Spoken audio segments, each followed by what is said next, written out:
Welcome back. Ahmedabad શહેર youth કોંગ્રેસનો પૂર્વ પ્રમુખે અકસ્માત સર્જ્યો છે। નશાની હાલતમાં યુથ કોંગ્રેસના પૂર્વ પ્રમુખે અકસ્માત સર્જ્યાનો આરોપ લગાવાયો છે।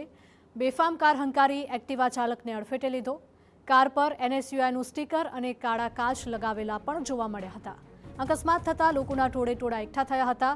લોકોએ એકઠા થઈને પૂર્વ યુથ કોંગ્રેસ પ્રમુખને મેથી પાક ચખાડ્યો હતો। પોલીસે આ મામલે ગુનો નોંધી સમગ્ર મામલે વધુ કાર્યવાહી હાથ ધરી છે। તો આ દ્રશ્યો અમદાવાદથી સામે આવ્યા છે કે જ્યાં શહેર યુથ કોંગ્રેસનો પૂર્વ પ્રમુખે અકસ્માત સર્જ્યો છે। નશાની હાલતમાં યુથ કોંગ્રેસના પૂર્વ પ્રમુખે અકસ્માત સર્જ્યાનો આરોપ લગાવવામાં આવ્યો છે। બેફામ કાર હંકારીને એક્ટિવા ચાલકને અડફેટે લીધો હતો। કાર પર એનએસયુઆઈનું સ્ટીકર લગાવેલું જોવા મળ્યું હતું અને કાળા રંગના કાચ પણ લગાવેલા છે। તો કોઈ કાયદેસરની કાર્યવાહી પણ લેવામાં આવી શકે છે। અકસ્માત થતાં જ લોકોના ટોળેટોળા તાત્કાલિક એકઠા થયા હતા। લોકોએ એકઠા થઈને પૂર્વ યુથ કોંગ્રેસ પ્રમુખને મેથી પાક પણ ચખાડ્યો હતો। તો પોલીસે આ મુદ્દે ગુનો પણ દાખલ કર્યો છે અને સમગ્ર કેસની વધુ તપાસ હાથ ધરી છે।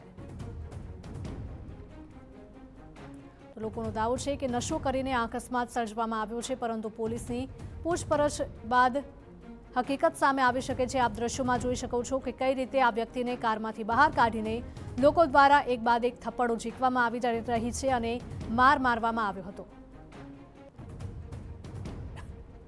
તો આ ઘટનાની જાણ થતાં જ પોલીસ પણ ઘટના સ્થળે દોડી આવી હતી અને આ શખ્સનો કબજો લઈ તેની પૂછપરછ કરી વધુ તપાસ કરવામાં આવી રહી છે।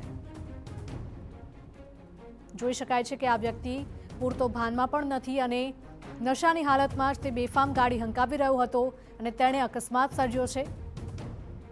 સંવાદદાતા નરેન્દ્ર જોડાયા છે ફોનલાઈન પર। નરેન્દ્ર, શહેર યુથ કોંગ્રેસના પૂર્વ પ્રમુખે અકસ્માત સર્જ્યો હોવાનું સામે આવ્યું છે। પોલીસ શું કાર્યવાહી કરશે હવે?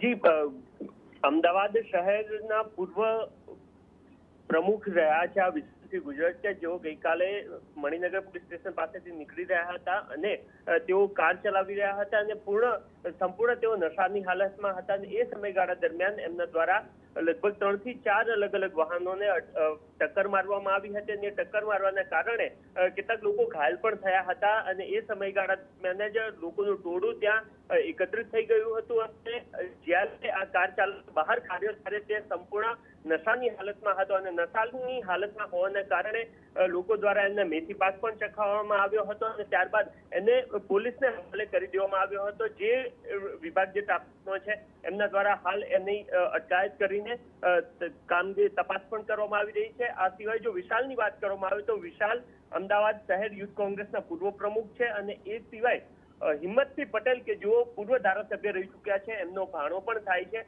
અને નશાની હાલતમાં જ્યારે ઝડપાયો છે ત્યારે પોલીસ દ્વારા એની સામે કામગીરી પણ હાલ કરવામાં આવી રહી છે। જી બિલકુલ નરેન્દ્ર, માહિતી બદલ આપનો આભાર।